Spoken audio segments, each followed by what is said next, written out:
Freakonomics Radio is sponsored by Hotels.com. Hotels.com gives you access to hundreds of thousands of hotels worldwide. And when you join for free, you can save up to 20% instantly with member prices. Plus, every stay earns rewards. So when you book one trip, you're already lowering the cost of the next one. Hotels.com is simple, rewarding, and designed to help you get more out of every stay. Sign up for free and book today. Hotels.com. It's all in the name. Freakonomics Radio is sponsored by Amica. You know what they say, if you want to go fast, go alone. If you want to go far, go together. So go with Amica and get coverage from a mutual insurer that's built for their customers, one that looks after what's important to you together. Auto, home, life, and more, coverage that fits your unique needs. Amica helps you protect what matters most. Visit amica.com and get a quote today.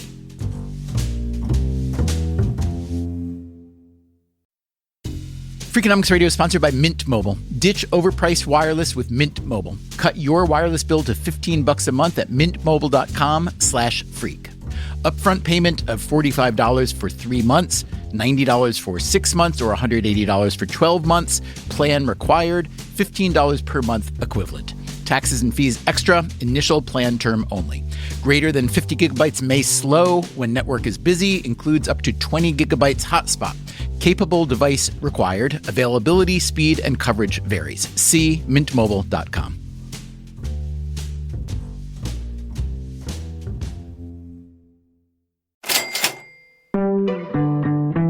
This past summer, a few months into the pandemic, we started working on an episode about plastic. Exciting, right? But we were struck by how plastic was at an interesting moment. On the one hand, it was being held up as an example of everything wrong with our disposable economy, all those plastic straws and containers and shopping bags that are briefly used and then tossed away to the detriment of our environment. On the other hand, during a pandemic, plastic could be a lifesaver, a layer of protection for our bodies, our food, our shared surfaces. So, yeah, an interesting moment. But the episode didn't pan out and we killed it. Just so you know, this happens all the time. For every episode we publish, there are 3 or 4 ideas that just don't make it to the finish line for any number of reasons. Lack of data, lack of clarity, lack of something interesting to contribute to the public conversation. Anyway, this idea about plastic was filed away along with the interviews we had recorded for it. But last week, one of those interviews suddenly got a lot more interesting, even if plastic didn't. One of the people we interviewed is named Brian Deese. He worked at BlackRock, the world's largest money manager, which had recently announced a huge push to integrate sustainability into their investment philosophy. Before that, Deese worked in the Obama administration for all 8 years, ultimately serving as a senior advisor to the president on climate, conservation, and energy policy. One of his first duties in the Obama administration during the financial crisis was working on the auto industry rescue. A New York Times headline called him the 31-year-old in charge of dismantling GM. For what it's worth, GM wasn't actually dismantled. Just last week on our show, we spoke with its CEO, Mary Barra. In any case, young Brian Deese kept rising. He would go on to hold the deputy director job at both the Office of Management and Budget and the National Economic Council, or NEC. The NEC is where most of the president's economic policy is conceived, debated, and coordinated across federal agencies. It is involved in everything from regulatory and tax policy to healthcare and employment. Depending on who the president is and how much they like to follow economic advice, the NEC can be very influential, especially the director of the NEC, who carries the additional title of Assistant to the President for Economic Policy. And guess who Joe Biden has just announced as his director of the NEC? Yep, Brian Deese, all 42 years old of him. During the video announcement, Biden made clear his priorities for the job and why Deese was chosen. He'll be one of the youngest NEC directors in history, but he'll be the first who is a true expert on climate policy. If we're going to tackle the climate challenge, we need to make sure that solutions are woven into every output of our policymaking.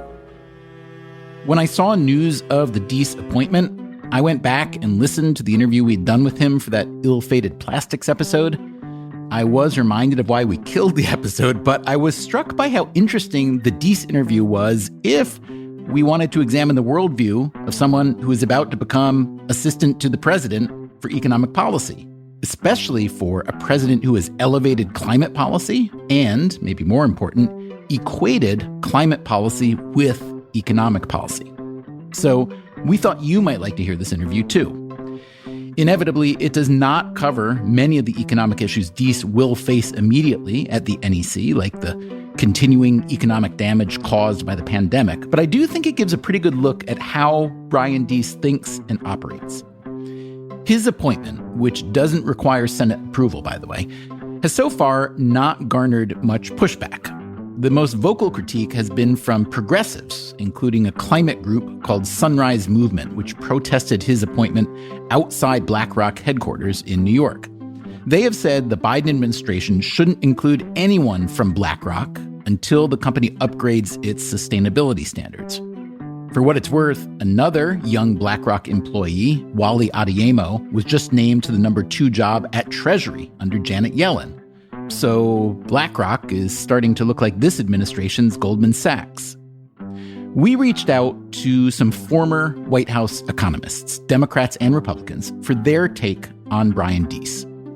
Kevin Hassett is a former top economist in the Trump administration. Here's what he told us.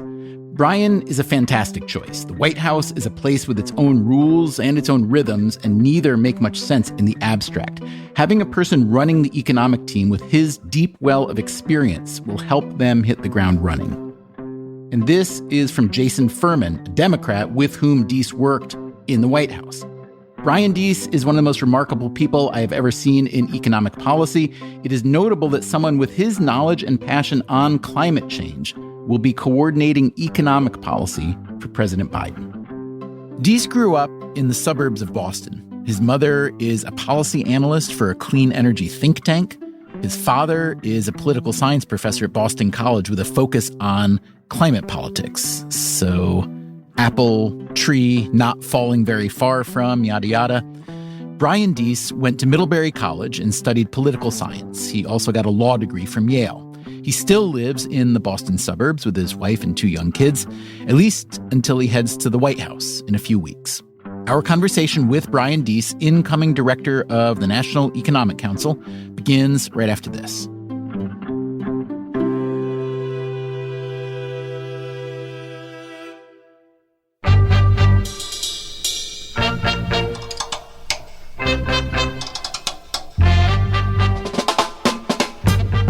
From Stitcher and Dubner Productions, this is Freakonomics Radio, the podcast that explores the hidden side of everything.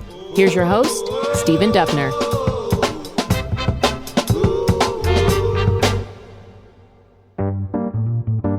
Our interview with Brian Deese took place in early June. Because of the COVID crisis, he was recording at home, so you may hear the occasional siren and some birds chirping outside his window. First, would you just say your name and what you do? Sure. My name is Brian Deese, and I am the global head of sustainable investing for BlackRock. Can you give us a very quick description of the firm and then a description of your post, please? Sure. BlackRock is the world's largest asset manager with about $7 trillion in assets under management, a global firm that manages money for clients from pension funds to large institutions to end investors all around the world. And at BlackRock, I manage our sustainable investing efforts, which spans both how we invest on behalf of clients and the products and the strategies that we bring forward that have a sustainability component, as well as how we use data and analytics to improve our understanding of sustainability factors in the investment process. Let me quickly interrupt to give some context to BlackRock's $7+ trillion under management. How much leverage does $7 trillion get you? As of 2017, BlackRock held at least a 5% stake in more than 97% of the companies in the S&P 500. It's estimated that BlackRock has its hands on roughly 8% of the total value of global stock markets. And it wants more, from China especially. The Wall Street Journal recently reported that BlackRock CEO Larry Fink was one of a select group of American business executives, mostly from Wall Street, who 2 years ago met with Beijing's chief trade negotiator in the hopes of averting an open trade war. China wanted support from the U.S. investment community. In exchange, they would open up the Chinese market for business. The trade negotiator got the support he was looking for, and this past August, BlackRock became, as the Journal put it, the first foreign firm to win preliminary approval to start a wholly owned mutual fund business in China. So, even more money should soon be flowing into BlackRock. But remember, it's not their money. Unlike other financial institutions, BlackRock's fully in a fiduciary model, meaning all of that money is clients' capital that we manage on their behalf. So we don't have our own balance sheet capital that we invest. And for someone who isn't familiar with sustainable investing, or maybe on the other end of the spectrum, someone who's skeptical of the label of sustainable investing, tell me what it really is. So we operate with a simple definition of sustainable investing, which is taking the best of a traditional investing process and incorporating perspectives on how the environment or how societal and governance factors will affect the performance of a company or an asset in an effort to try to produce a better long-term outcome. And for the skeptic, what we're trying to do is not create some sort of other separate approach, but instead improve the way that we invest and improve the core processes, because we have a perspective that incorporating these additional considerations actually will make us better investors across time. At the beginning of 2020, Larry Fink sent his annual letter to the CEOs of the thousands of firms BlackRock invests in. It was titled A Fundamental Reshaping of Finance. Climate change, Fink wrote, has become a defining factor in companies' long-term prospects. He noted that the public was growing alarmed by the risks of climate change, but that markets to date have been slower to reflect that risk. Fink declared that BlackRock was going to start holding companies and their board directors accountable if they didn't align their business models with the goals of the Paris Climate Agreement, even though the U.S. at this moment is no longer a participant in that agreement. Fink wrote that in the preceding year, BlackRock had already voted against or withheld votes from 4,800 directors at 2,700 different companies whose sustainability practices BlackRock did not consider kosher. In other words, the climate issue is now an economic issue. And if you don't adjust to this new reality, we'll adjust for you. Other big financial firms, including Goldman Sachs, had made similar declarations. But again, $7 trillion gets you a lot of headlines and leverage, even with something like an index fund, which is a portfolio built to track an entire basket of stocks or bonds. How much leverage? Yeah, so it's a great question. In virtually all cases, BlackRock doesn't construct the index. We partner with an index provider, a company like Standard & Poor's or MSCI. We have the ability to express our views about sustainability in a couple of ways. One is by encouraging index providers to create sustainable versions of their indices and then offer investment strategies that track those. The second thing that we can do is there's a part of our business where we create portfolios. And one of the commitments we made earlier this year was to move in the direction of making the default offering in those portfolios the sustainable version. Because one of the things that you know well, and that is a clear lesson from financial economics, is that the default offering is really important because humans go with the default. So I've heard you say in an interview that, I'll just quote you briefly to yourself, that these risks... Uh-oh. What's wrong? No, I'm just saying it's always dangerous to get quoted back at somebody. Oh. So you said these risks, meaning climate risks, are more pronounced than financial markets currently understand. But, according to most economic and investment theory that I'm aware of, at least, the markets are always more efficient than any one person or firm. So what makes you say that BlackRock essentially knows better than the markets here? persuade me that this position is not some form of virtue signaling and is actually an investment strategy that is market beating. So there's actually a long line of financial academic literature that identifies the places where there actually is a structural mismatch in the sort of efficient markets hypothesis. And one of those areas is in long and slow moving changes that are predictable, but not necessarily predicted by the markets. Demographics is probably the best example, where the aging of society is actually quite predictable, but actually those changes don't get priced into markets until you reach milestones.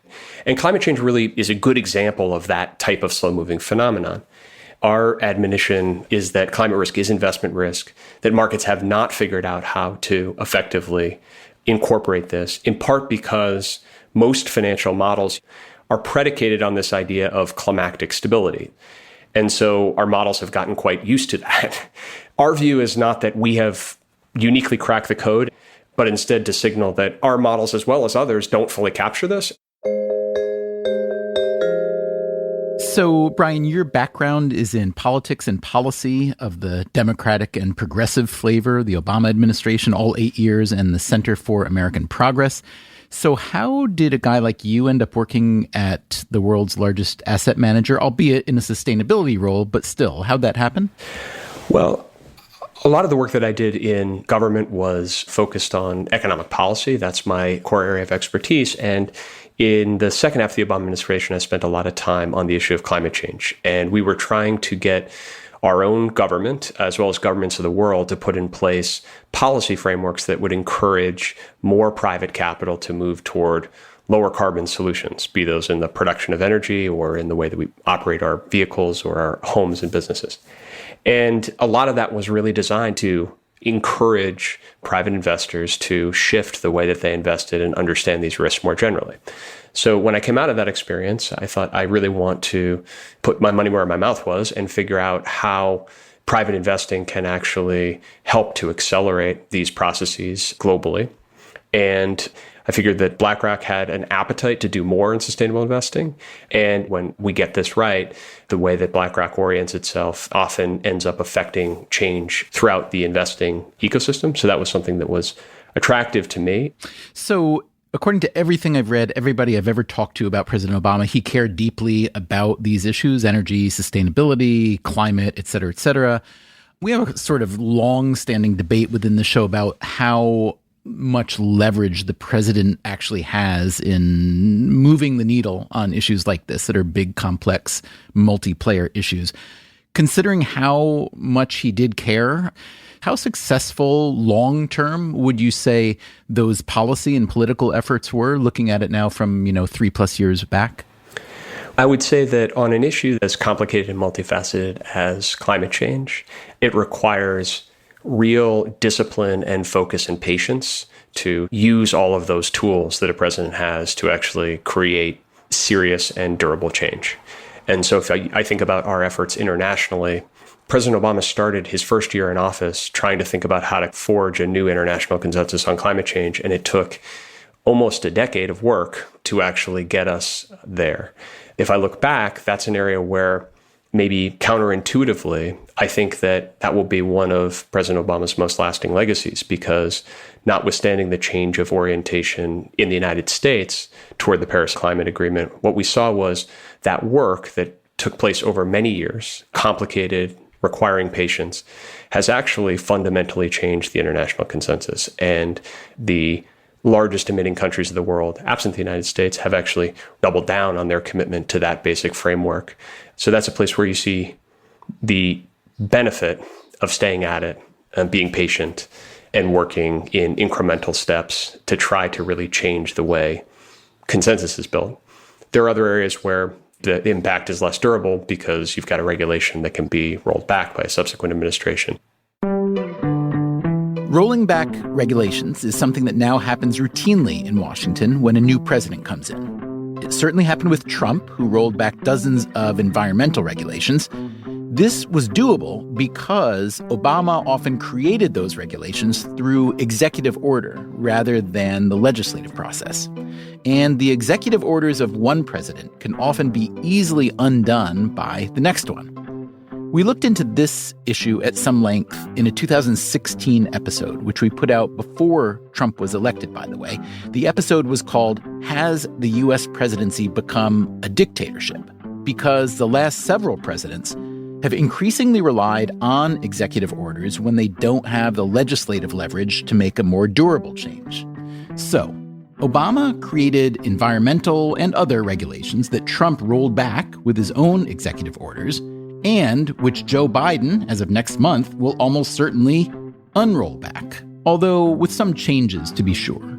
For instance, climate policy experts expect Biden to not just restore, but to expand Obama-era regulations on greenhouse gas emissions. Biden has also said that the U.S. will re-enter the Paris Climate Agreement, from which Trump withdrew the U.S. Expect Brian Deese to be heavily involved in all this environmental re-entry and unrolling back. We asked Larry Summers, a former NEC director himself, as well as a former Treasury Secretary, about the appointment of Brian Deese. He said, Brian Deese will be a great NEC head.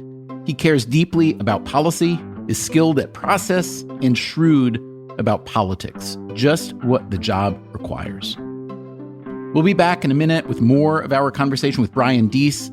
Don't forget to check out the two new shows in the Freakonomics Radio Network, No Stupid Questions with Angela Duckworth and me, and People I Mostly Admire with Steve Levitt. You can get them wherever you listen to podcasts. We will be right back.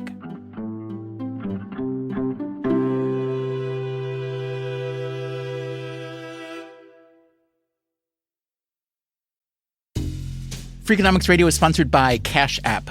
Bitcoin is often talked about as an investment, but it was built to be used. With Cash App, you can actually do that. Send Bitcoin instantly, pay at local Square businesses that accept it, or move it to your own wallet whenever you want. It works more like real money and less like something locked in an account. For a limited time, new customers can get $10 added to their balance. Just use code CashApp10 when you sign up. And don't forget this part, send at least $5 to a friend in the first 2 weeks. Terms apply. Cash App is a financial services platform, not a bank. Banking services provided by Cash App's bank partners. Bitcoin services provided by Block Inc. brand. For additional information, see the Bitcoin disclosures at cash.app/legal/podcast.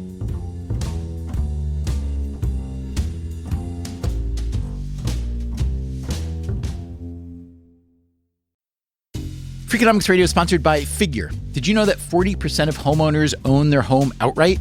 If that's you, don't let your equity sit idle. Tap it with a home equity line of credit.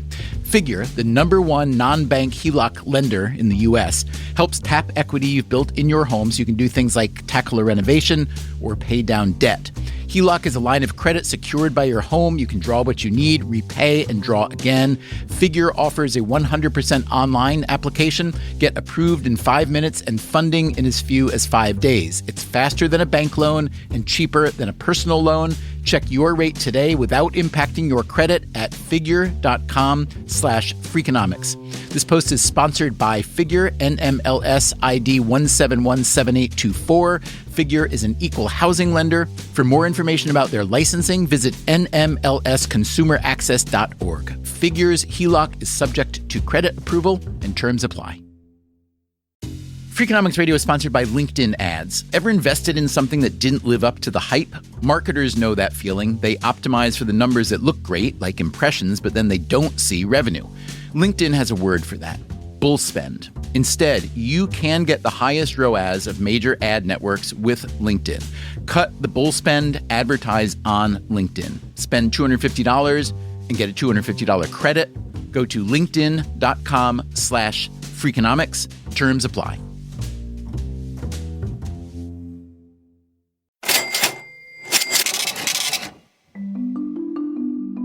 For years, small pockets of the investment industry have been promoting what they call ESG funds. That stands for Environmental, Social, and Governance.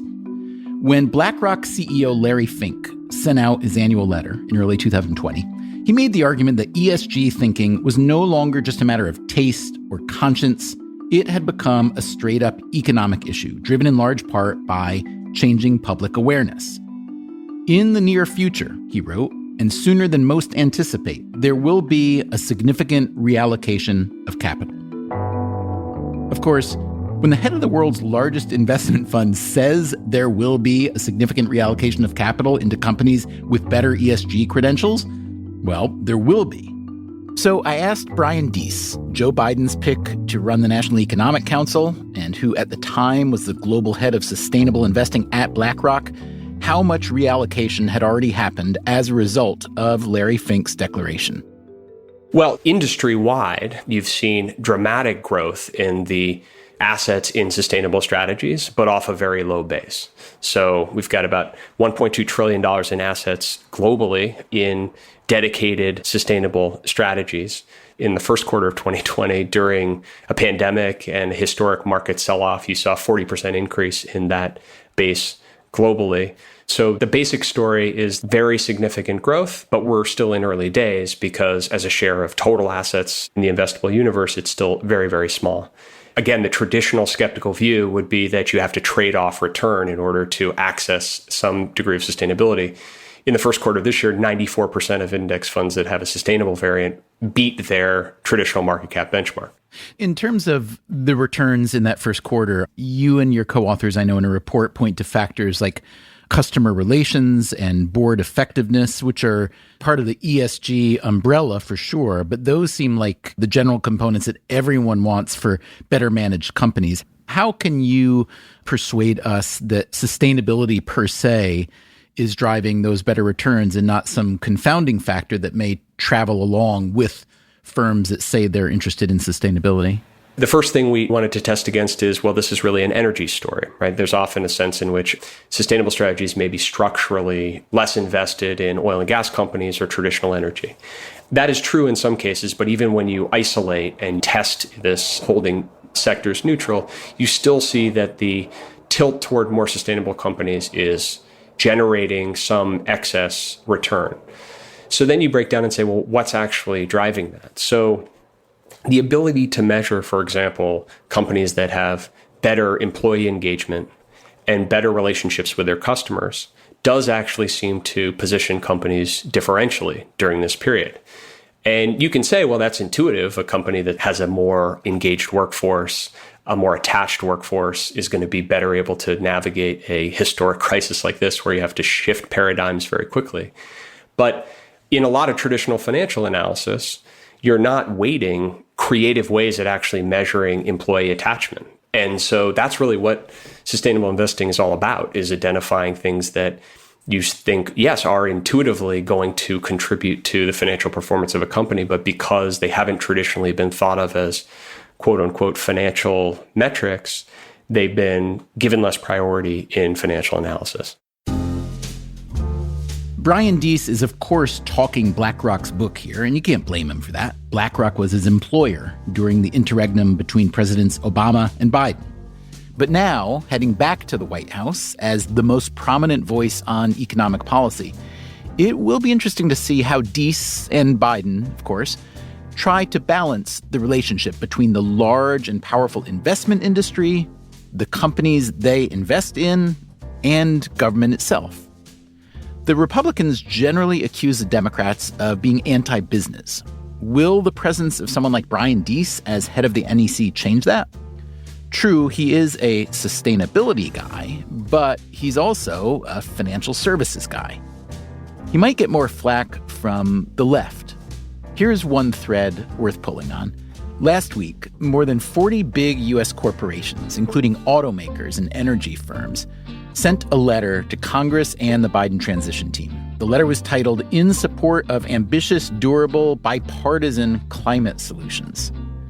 The letter didn't have much substance. You could easily see it as nothing more than hand-waving, as in, hey, we are the biggest companies in America and we are really on board for some big-time change. Still, here were these big corporations telling Washington that climate issues are business issues and they have to be addressed.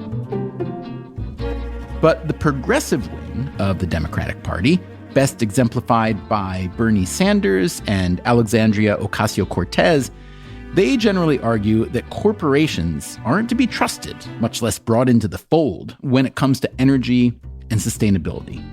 They portray many corporations as evil and capitalism itself as an exercise in pollution and exploitation. This progressive position is usually shrugged off by moderate Democrats as naivete or paid advocacy. But it's easy to envision a lot of chaos in the continuing relationship between progressive and moderate Democrats, to say nothing of Republicans. Fans of Brian Deese, like former Council of Economic Advisors Chair Jason Furman, point out that Deese handles chaos well. I can remember when Brian would sit at his desk in the hallway of the NEC, Furman told us, churning out memos on how to save the auto industry, seemingly heedless of the chaos of people coming and going around him. We also asked Austin Goolsbee, another former Obama economist, about Brian Deese. He said, anyone that has worked with him knows that Brian is a rare talent. He combines full chops on policy detail with a high EQ and the full respect of the political folks. And perhaps most important, Goolsbee said, he has repeatedly shown that he's a guy that can get the job done behind the scenes without a lot of drama. Still, the NEC job requires a lot of high-stakes decisions and, inevitably, some drama, too. So the last I saw, and please correct me if I'm wrong, but it looks like BlackRock still owns about $10 billion in ExxonMobil stock. You are a big holder in Berkshire Hathaway, Warren Buffett's holding company, which has a lot of oil stocks and airline stocks. So how is that part of the picture? And again, persuade me that the sustainability pitch isn't more virtue signaling than actual, I guess, divestment. So the first thing to say is that principally when you look at those holdings, those are driven predominantly by the index part of BlackRock's business, where we don't have discretion to sell in and out of a particular security.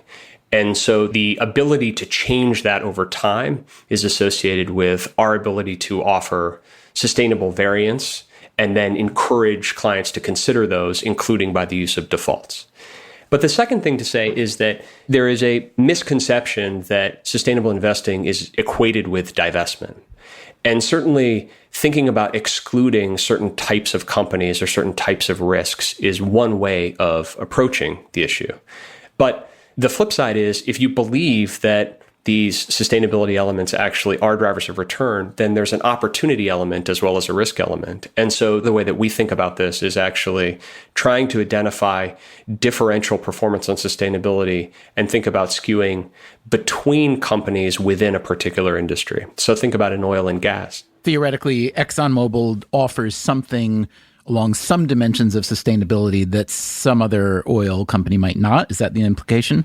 Well, I'd flip it on its head, which is to say, a sustainable strategy doesn't need to exit the oil and gas industry altogether, but instead needs to be increasingly good at measuring within oil and gas companies which of those companies are better preparing for the low carbon transition, getting ahead of trends and identifying ways in which they are going to innovate and benefit from the new opportunities of the future. So let's look at the flip side. Rather than how and where to divest, let's talk about how and where to invest. So obviously we hear about solar and wind power, we hear about battery, we hear about recycling, et cetera, et cetera.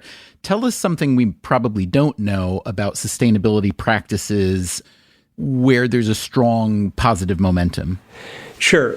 Two examples.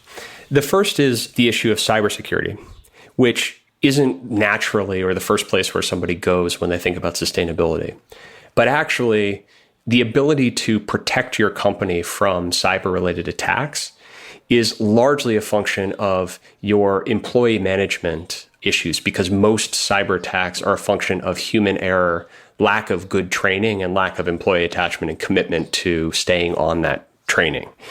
And so measuring whether a company is actually doing well at that requires you understanding how to look at policies and procedures and employee engagement in a way that gives you a perspective on that.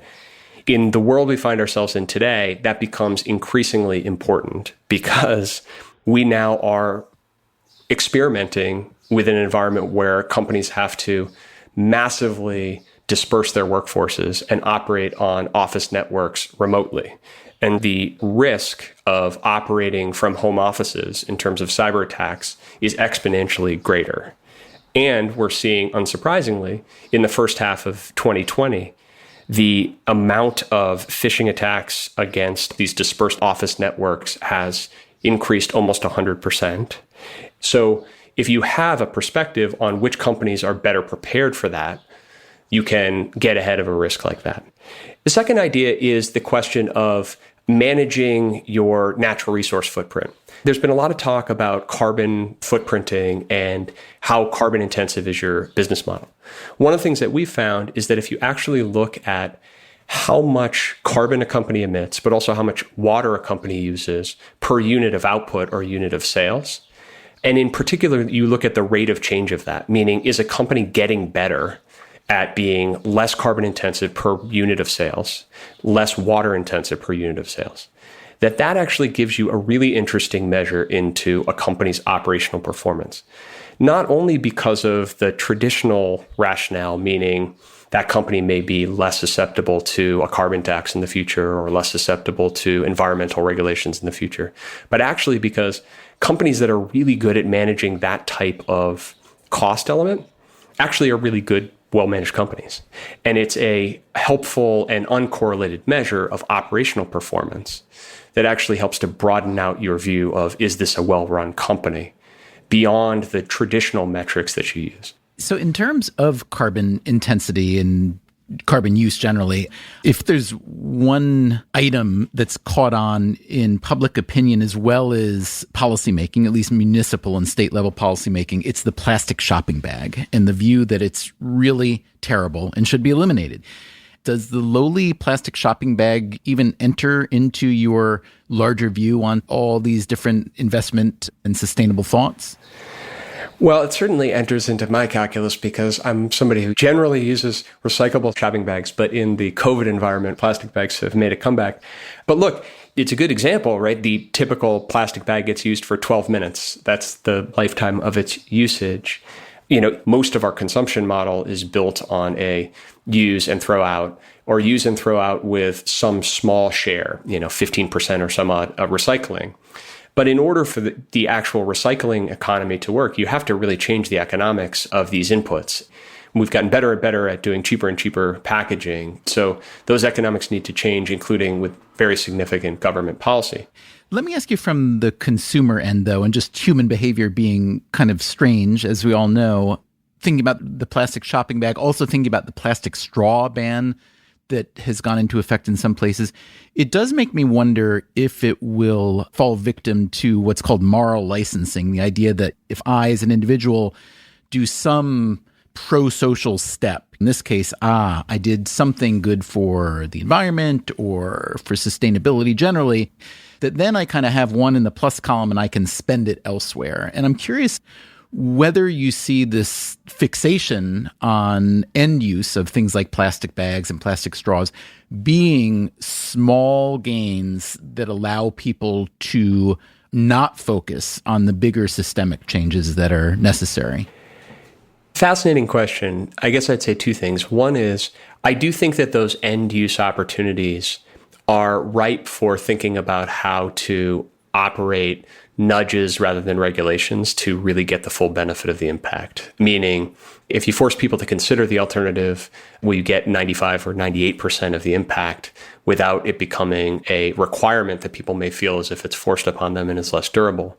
And in fact, what we know about nudges is that they can operate to significantly change behavior without there even being a full awareness on behalf of the end consumer that they've made it, which cuts a little bit against the moral licensing argument. But the second is, I think that there is a more fundamental change in how consumers, and particularly younger consumers, are thinking about these issues. That it's less of a trade-off and more that small action and demand for big societal change are increasingly correlated. And on the saving side and the investing side, it's striking that we are right on the front edge of the largest wealth transfer in human history, from the baby boom generation to the next generation. And There is an argument that, yes, well, young people are progressive about these issues until they make a lot of money, and then they will become conservative as well. But there's actually good economic literature that younger generations are affected quite significantly by scarring elements of what happens in their formative years. And so this is the generation that has grown up with the great financial crisis, now COVID, with a sense of insecurity and a sense that individual actions need to get connected to larger societal change. One larger societal change is a growing appetite in some quarters to remake the economy from a linear one to a circular one. Rather than thinking about a linear economy where you produce, you use, and you throw out, instead think about an approach where from the design of the good or the service to the use of it to then a redeployment, you're thinking about how to create circularity. And that circularity can generate two positive outputs. One is reduction of waste and you save cost, whether that's an input cost like water in the production process of a piece of clothing, or it's in packaging. And it could also position brands and position products to lean into the front edge of consumer preferences. Last year, BlackRock launched an investment fund called the Circular Economy Fund. It buys shares in companies noted for minimizing waste and addressing the full life cycle of their inputs and outputs. So the Circular Economy Fund is designed to look for those companies and those business models that are really within their industry or within their sector getting that particularly right, that are using the idea of circularity to actually position themselves to be at a competitive advantage. So I see that your Circular Economy Fund has as one of its components Coca-Cola, the Coca-Cola company, which I guess is because I know they're said to be very good water stewards around the world. So maybe that's why they're there. But on the other hand, soda consumption and sugar generally is considered one of the biggest health risks in society, linked to, all sorts of bad outcomes, diabetes, heart disease, cancer, so on. Is that really, a better circular economy investment than, give me the ExxonMobil? Yeah. So look, in this context and in others, a lot of our approach is to look at within industries, try to identify relative leaders and those leaders that we think are pursuing either business model changes or operational changes that we think will change ways of doing business. Understanding that, there are entire industries where you can argue there are negative externalities to their operations or the output that they provide. Do you look into and consult toward the longevity of products themselves, of physical products, especially because, planned obsolescence is considered an enemy of a circular economy? White goods, household appliances now last an average of something like 7 years, whereas it's thought that typically they could last 4 or 5 times longer, but their obsolescence is essentially planned or at least allowed. Is that an element of your thinking? And do you talk about that with firms and investors? It's one important theme that we think about and we engage with companies on. At the same time, we're also looking at those business models that are actually thinking about how to leapfrog the planned obsolescence altogether and provide product opportunities or services in ways that actually can overcome and reduce the actual footprint of the product or service itself. So the answer to that is yes, with a view toward, are there more disruptive business models that could overcome some of those challenges altogether? The biggest disruption, of course, to every part of the economy has been the COVID-19 pandemic. It's disrupted production and consumption, employment and travel, pretty much everything you can name. It has also left just about every budget, from federal to state to municipal, in a deep hole. The U.S. government has already dispersed a few $1 trillion of rescue money, some call it stimulus, and there will likely soon be more. I do think one of the big questions for the world is going to be, does the stimulus activity coming out of this crisis actually succeed in accelerating the types of incentives toward lower carbon outputs, more circular outputs? There's reason to believe that this crisis will be different than other crises where you won't just see a sort of lockstep increase in consumption patterns, emissions patterns, usage patterns. But that's a question mark and one that we'll have to pay close attention to over the coming year. Brian Deese will be paying even closer attention than he could have imagined when we spoke back in June, not only to consumption and emission patterns, but to unemployment and healthcare, to rent relief and the college debt problem, to Chinese trade and Saudi Arabian oil and a few thousand other items that will cross his desk as director of the National Economic Council. As you heard, Deese is a precise and judicious thinker and speaker. I wouldn't expect too many bombshells coming out of the NEC office. As one White House veteran told us, we'll probably hear a lot less about econ team infighting than there was in the last crisis. One last early reaction to Deese's appointment before we go. The economist Glenn Hubbard, who has served in Republican administrations, including as chair of the Council of Economic Advisors under George W. Bush, told us, President-elect Biden's selection of Brian Deese to head the National Economic Council puts a high value on experience and expertise. Deese will be a knowledgeable coordinator of economic policy, and I expect strong matching idea contributions from Treasury Secretary-designate Janet Yellen and CEA Chair-designate Cecilia Rouse. Coming up next time on Freakonomics Radio, there is one theme that is drowning out just about every other topic that's being discussed, and that's the topic of burnout among healthcare providers. Even before COVID, burnout among doctors and nurses was a big problem. We'll hear from some physician researchers who have diagnosed the problem and found a solution. And I was blown away. I couldn't believe it. The upsides of compassion. That's next week. Until then, take care of yourself, and if you can, someone else, too. Freakonomics Radio is produced by Stitcher and Dubner Productions. This episode was produced by Daphne Chen. Our staff also includes Allison Craiglow, Mark McCluskey, Greg Rippin, Zach Lipinski, Mary DeDuke, and Matt Hickey. Our intern is Emma Terrell, and we had help this week from James Foster. Our theme song is Mr. Fortune by the Hitchhikers. All the other music was composed by Luis Guerra. You can get Freakonomics Radio on any podcast app. If you want the entire back catalog, use the Stitcher app or go to Freakonomics.com. Freakonomics Radio can also be heard on many NPR stations around the country. As always, thanks for listening.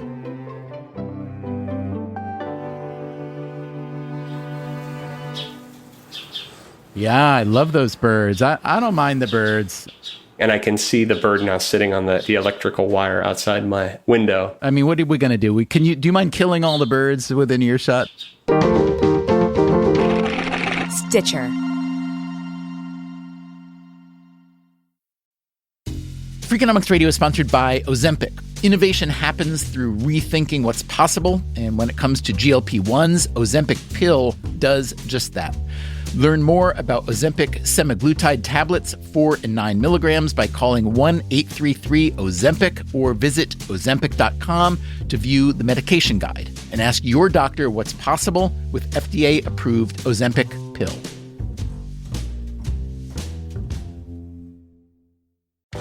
Welcome back to Should I Get It Delivered?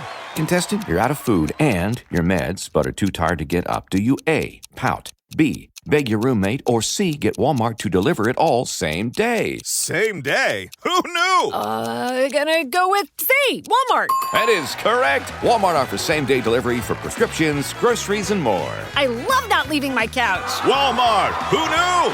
Subject to availability, restrictions, medication exclusions, and fees apply. Most of us are one good deal away from finally replacing that worn-out rug, fixing up the backyard, or getting the bedroom we actually want. Good news, that deal's almost here. Wayfair's Black Friday and July sale. Get up to 80% off area rugs and up to 60% off outdoor and bedroom furniture. Shop Wayfair's huge selection of styles and find the piece to fit your style, budget, and space. Plus, free shipping. Black Friday in July ends July 27th. Shop today at wayfair.com. Wayfair, every style, every home.